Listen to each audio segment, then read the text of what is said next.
Pay attention to this data. I have an error in this data. The error is not allowing me to make the sum of total sales. And now the problem is, instead of typing 10, I put 1 O by mistakenly and I got the error. So if you have any kind of this error or this kind of error, you can avoid them and you can get the total.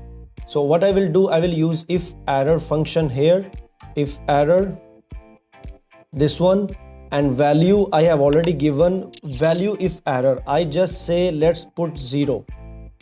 So I will drag it all the way down, Control D, and you can see now that it has converted the error into 0. So it is giving me a sum, the total 192.